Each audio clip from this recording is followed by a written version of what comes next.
Hola, chicos y chicas. Pues nada, la cuarentena nos obliga a adaptarnos a los tiempos y bueno, este va a ser, espero, el primero de 4 vídeos en el que vamos a ir contándoos un poco como apoyo lo que va a ser el tema 7, que tiene que ver con los inicios de la Edad Moderna. Entonces, mi idea es contaros cada parte del tema acompañado con un vídeo para que no os quede ninguna duda. De todas maneras, si después de esta explicación tenéis cualquier duda o inquietud o lo que queráis, pues me mandáis un mail y la solucionaremos, ¿vale? Bueno, como os iba diciendo, vamos a abordar en este tema nuevo, los inicios de la Edad Moderna, que es un periodo completamente diferente al que hemos dejado atrás, que es la Edad Media. Cuando decimos que lo hemos dejado atrás, hablamos de que hay una ruptura entre el periodo anterior y el periodo que vamos a empezar ahora. Esto no quiere decir que la gente se fuera a dormir un día en la Edad Media y al día siguiente se levantara en la Edad Moderna, sino que son una serie de cambios paulatinos que comienzan más o menos con la crisis que vimos en el siglo XIV y que tienen o que se producen en varios aspectos. Se producen en el aspecto cultural y artístico, hablamos un poquito del Renacimiento y el humanismo el otro día, se producen en el terreno económico, se producen en el terreno social y se producen también en el terreno político. Vamos a empezar hablando de la política. La política ya sabéis que es cómo se administran los reinos, digamos, las naciones, los países, cómo se administra todo esto. Entonces, os voy a contar primero un poco cómo el tema entero, ¿vale? Hablando un poco con el índice y luego nos metemos en la parte de política. Veréis. Uy, vale. Primero vamos a hablar de la monarquía autoritaria, que es una monarquía completamente diferente a la monarquía feudal, que es la que habíamos visto hasta ahora, ¿vale? Hablaremos de la hacienda y el ejército, es decir, de la pasta y de cómo manejan las armas. Hablaremos de corte real y administración, de los límites de las monarquías, es decir, hasta dónde podían llegar, y hablaremos de unos casos particulares como son Inglaterra, Francia y el Sacro Imperio Romano. Esto es lo que hablaremos en el vídeo de hoy, pero luego seguiremos hablando de otras cosas, que son la economía y la sociedad en los siglos XV y XVI, que son los siglos que vamos a abordar. Hablaremos del caso concreto de los reyes católicos, hablaremos de cómo nace esa monarquía de los reyes católicos, hablaremos de qué tipo de monarquía es, de cómo se comportan los estamentos, de qué política llevaban a cabo en el tema de la religión, de la monarquía y los reinos hispánicos, ¿vale? Y de cómo empieza la hegemonía hispánica. Sabéis que hegemonías, tenemos hablado en clase, hegemonía tiene que ver con quién tiene más influencia sobre los demás. Hablábamos de que en los últimos tiempos, ahora ya veremos, a partir de este tiempo que estamos viviendo, pero hasta ahora más o menos el país hegemónico en el mundo había sido Estados Unidos, a partir de la Segunda Guerra Mundial y hasta ahora. Pues durante el siglo XV y XVI ese papel lo cumplió el reino de los reyes católicos. Y para terminar estos vídeos, estas pildoritas, están aplaudiendo porque son las 8. Hablaremos del descubrimiento de América por parte de Europa, ¿vale? Hablaremos del papel de Portugal, de la América antes de que llegara Colón, del papel de las Islas Canarias, que algo avanzamos en el tema anterior, de Cristóbal Colón y de ya del descubrimiento. Pero esto es para otros vídeos, solo os quiero avanzar un poco lo que vamos a ver. Bueno, vamos a ver. ¿Qué es la monarquía autoritaria? Habíamos hablado hasta ahora de una monarquía feudal, es decir, una monarquía en la que el rey tenía un poquito más de poder que los nobles, un poco más, que dependía mucho de ellos, porque bien cuando venía una guerra y tenía que pedir soldados, o tenía que pedir dinero, o tenía que pedir favores, tenía que depender mucho de los nobles, y que a cambio a los nobles les daba porciones de territorio que conocíamos como feudos o como señoríos. Esta monarquía autoritaria es el tipo de gobierno característico, como os pone ahí, de los reinos europeos durante los siglos XV y XVI, durante el Estado moderno, durante la Edad moderna. ¿Qué es lo que va a pasar? Que las monarquías se van a ver envueltas en guerras con otras monarquías. Esto lo hemos visto cuando, yo qué sé, Castilla lucha con Aragón. Entonces, ¿qué hacían antes? Tenían que pedir favores a los señores feudales, tenían que pedirles hombres. Ahora, en este tiempo se han dado cuenta de que si tienen un ejército permanente, todo el rato no tienen que pedir favores a nadie, porque ya lo tienen. Entonces, se dan cuenta de que una de las cosas que necesitan si quieren llevar a cabo esa política de poder, de guerrear con los vecinos, es que se tienen un ejército permanente, es decir, gente que se dedica, que trabaja en el ejército, como sucede ahora, en 2020, hay gente que trabaja en el ejército, le pagan un sueldo y trabaja en el ejército. Pues en la Edad Moderna lo mismo, le pagan un sueldo y trabaja para el ejército. No depende de que el señor feudal lo mande o lo deje de mandar, ¿vale?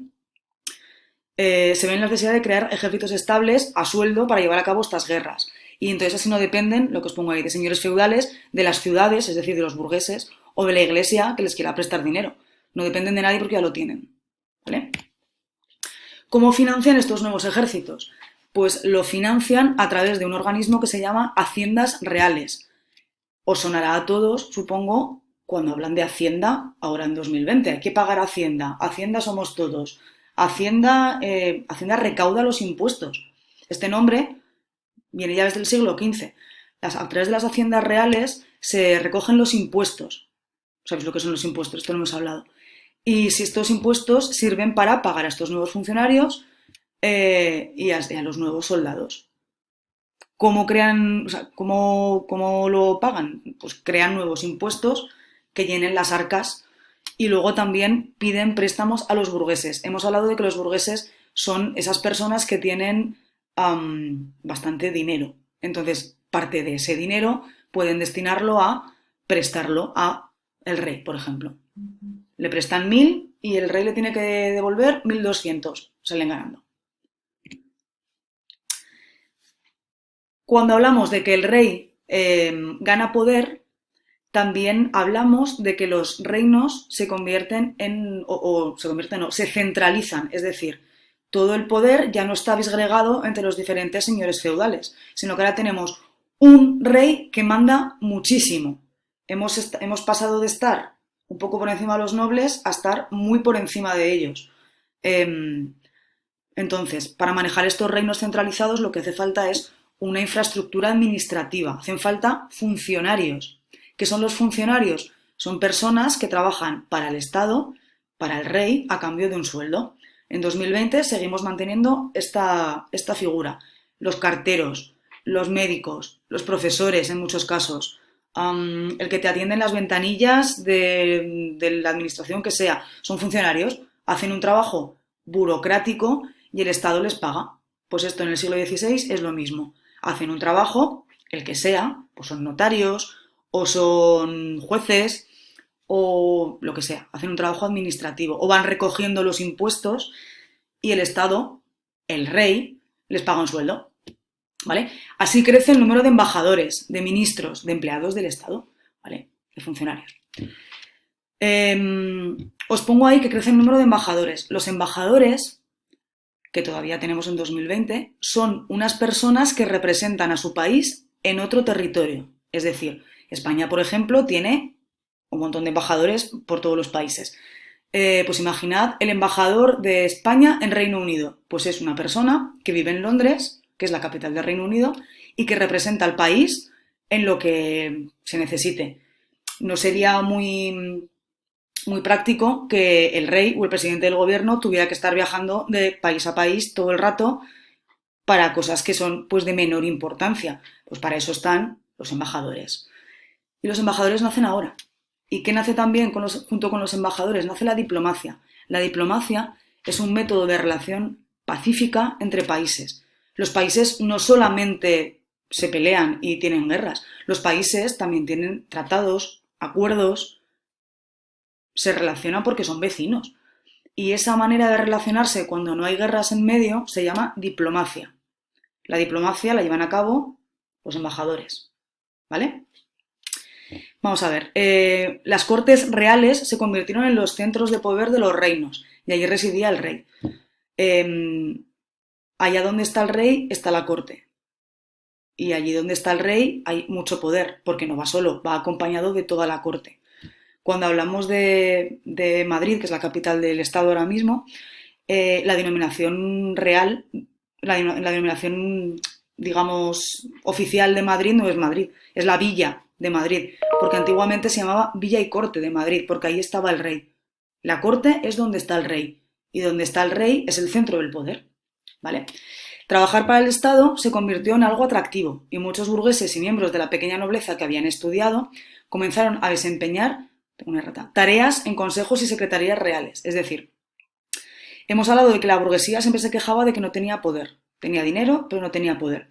Eso ahora está empezando a cambiar, porque pese a que todavía no ha cambiado de estamento y no son privilegiados, ahora pueden trabajar cerca del rey, pueden trabajar de funcionarios en altos cargos y ahí tienen cierto poder de decisión. Siguen teniendo que pagar impuestos, algo que los privilegiados no tienen que hacer, pero están mejor considerados, ¿vale? Y luego los hijos de los nobles que no tenían grandes terrenos o nobles de menor rango que no tenían tampoco una salida muy obvia, mucha riqueza, también se van a poner a trabajar al servicio del Estado y se van a convertir, pues imaginad, en secretarios, no sé, puestos que tienen cierto poder. No son el rey, ¿vale? Pero bueno, mandan bastante. ¿Qué consiguen hacer? Este fotograma es de La Peste, por cierto, que es una serie que no estoy muy segura si podéis ver, no sé, tendría que mirar la calificación por edades, pero que está bastante bien, está muy bien, hemos hablado de ella alguna vez. Bueno, ¿qué hacen los reyes con este poder reforzado que tienen? Pues hacen varias cosas. Primero, convocan con menos frecuencia las cortes. Las cortes, hablamos en el tema anterior, que eran unos órganos donde se reúnen representantes de la nobleza, del clero y del pueblo llano, digamos, y bueno, pues una vez que siendo rey tienes el dinero suficiente como para hacer tus historias sin que nadie se meta en medio, no tienes ninguna necesidad de convocar a estos organismos para que te presten dinero, porque ya lo consigues por otros medios. Como tienen bastante poder, porque recordemos, en esta monarquía tienen muchísimo poder, muchísimo más del que tenían antes, pueden lograr nombrar a altos cargos eclesiásticos, es decir, pueden nombrar a un cardenal que sea afín a ellos. ¿Para qué? Pues porque mejor rodearte de amigos que de enemigos, ¿no? Y lo mismo con la elección de cargos municipales como alcaldes o magistrados. Los alcaldes son lo mismo que ahora, pues para organizar las ciudades. Y los magistrados son los jueces. Entonces, lo mismo, ¿para qué vas a tener a un alcalde de una gran ciudad que no te haga ni caso si puedes poner a alguien que sí? Cuando tienes poder es cuando puedes hacer eso. Si no lo tienes, difícilmente. Y pese a que pueden hacer muchas cosas, también tienen unos límites, es decir, unas cosas que no pueden hacer. Pese a que las monarquías ganaron poder con respecto a épocas pasadas, los reyes no pueden imponer su voluntad absoluta, no pueden hacer lo que les da la gana. Tienen unas normas que respetar, principalmente porque están controlados por diferentes actores. ¿Por quién están controlados? Hombre, pues por la burguesía, por la nobleza, por la iglesia, porque una cosa es que no las necesites para financiar tus guerras, pero otra cosa es que las tengas en contra, ¿vale? Entonces hay que mantener siempre como un equilibrio entre lo que puedes hacer y lo que no.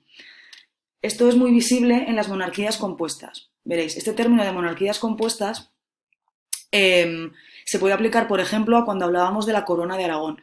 ¿Os acordáis que un reino era un reino y varios reinos era una corona?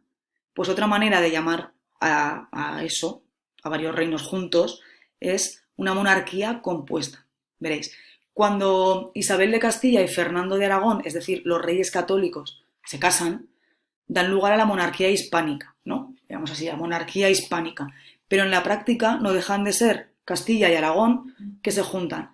Siguen teniendo sus mismas leyes, sus mismas instituciones, sus mismas monedas, sus mismos pesos y medidas, diferentes entre sí, pero como institución política estaban unidas. Digamos que tenían unas mismas ideas políticas para el exterior, es decir, cuando iban a hacer una guerra la hacían juntos, pero internamente se manejaban de otra manera, se manejaban de manera diferente, como se habían manejado siempre. Por un lado Castilla y por otro Aragón. ¿Entendéis este concepto? Si no lo entendéis, volveré a explicar, ¿vale? Dadme algún tipo de feedback. Aquí lo que os cuento, ¿no? Siguen necesitando el apoyo de los nobles, de la iglesia, de las ciudades, porque de ellos depende el seguir teniendo las arcas llenas y de eso depende la estabilidad de la monarquía. Es decir, si tú te vienes muy arriba y les dices a los burgueses que no los quieres ni ver, pues los burgueses a lo mejor te dejan de pagar los impuestos. Y si te los dejan de pagar, pues tú te quedas sin tus funcionarios, porque no los puedes pagar, y te quedas sin tu ejército. Con lo cual, si estás en medio de una guerra, otra manera de tener contentas a estas personas de estos estamentos es pues ingresando en las labores de gobierno. Esto lo hemos hablado antes. Vamos a hablar de 3 casos particulares de Inglaterra, de Francia y del Sacro Imperio Romano y de cómo es muy ligero, es muy light, de cómo les fue un poco durante los siglos XV y XVI. En Inglaterra, el rey sí que acude mucho más a las cortes, porque el Parlamento es muy relevante en la elaboración de las leyes. ¿Vale? El Parlamento de Inglaterra, que todavía hoy creo que mantiene la misma estructura que tenía en la Edad Media, no creo que haya hecho mucho cambio, siempre ha sido muy poderoso, digamos, y siempre ha frenado mucho al rey. Y esto ya empezó durante la Edad Media. En Inglaterra se alternan periodos de estabilidad, claro, y de rebeliones, sobre todo por motivos religiosos. Supongo yo que os sonará el nombre de Enrique VIII, que es uno de los reyes ingleses más famosos y que es precisamente en este periodo. Es contemporáneo de nuestro Felipe II, que hablaremos de él, y es contemporáneo también de Francisco I, que es un rey francés. Pero nuestros 3 son contemporáneos, viven durante los mismos años. A lo mejor os suena también una serie que se llama Los Tudor, pues va por ahí la cosa. Bueno, Enrique VIII tuvo un conflicto con la Iglesia Católica y entonces se separó de la Iglesia Católica y fundó una nueva religión en la que él mismo actuaba como el Papa, ¿no? Era el jefe de la Iglesia. Todavía hoy en 2020 la reina de Inglaterra es la cabeza visible de la Iglesia anglicana, ¿vale? Y esto sucede durante el siglo XVI. Se consolida el dominio inglés sobre Gales, ¿vale? E Irlanda, pues les cuesta un poco más. Sabéis que Reino Unido se llama Reino Unido porque es la unión de 4 reinos: Escocia, Inglaterra, Gales e Irlanda del Norte. Bueno, pues Escocia es un ir y venir con Inglaterra, a veces que han estado juntas, a veces separadas. Gales sí que parece que ha estado más tiempo unido dentro de ese conglomerado de reinos, dentro de esa monarquía compuesta. Y bueno, ya hablaremos de Irlanda. Inglaterra. Francia. El rey de Francia cuenta con una gran autoridad, es un país muy, muy, muy centralizado, pero es un reino con una gran diversidad territorial e institucional. Hay pues muchas historias dentro de Francia. La monarquía atraviesa grandes problemas de estabilidad, también por conflictos religiosos, ahí no vamos a entrar, pero incorpora a sus dominios importantes territorios como Borgoña, Bretaña y la Navarra francesa. ¿Os acordáis que vimos en el tema pasado que durante un tiempo Navarra había estado gobernada por reyes franceses? Pues la relación con Francia va un poco más allá y hay periodos en los que Francia influye muchísimo en Navarra y van a hacer un cambio de cromos, hay terrenos que van a ir rescatando, pero bueno, quedaros con eso, con que Francia tiene un rey con una gran autoridad, pero que también tiene grandes problemas de estabilidad. Suficiente. El Sacro Imperio, que si os acordáis, ocupa más o menos lo que ahora sería Alemania, Austria, toda esa parte de Europa Central, es un conglomerado con muy poca unidad. Es decir, el Sacro Imperio Romano Germánico, que es una estructura gigante llena de pequeños reinos, muy pequeños, es muy difícil de gobernar. Y dentro de esos reinos, que hay un montón dentro de ellos, ya os pondré algún mapa para que lo veáis, si no tenéis uno en el libro. Lo que le pasa a esos reinos es que, claro, no todos tienen la misma importancia. Y, por ejemplo, Austria, Brandenburgo y Sajonia, que os ponen ahí, que son, pues Austria ahora mismo es un país, Brandenburgo y Sajonia son 2 Länder de Alemania ahora mismo. Pero en este momento, en el siglo XV y XVI, lo que pasa con ellos es que son reinos muy poderosos. Entonces, evidentemente, quieren mandar sobre los demás. Y eso va a crear ciertos problemas. Bueno, hasta aquí lo de hoy. Se me ha ido un poco de tiempo. Prometo que los otros vídeos serán más breves, ¿vale? Cualquier cosa, por favor, escribidme. Por favor, os lo pido. No os quedéis con ninguna duda porque luego es peor, ¿vale? Venga, mucho ánimo estos días.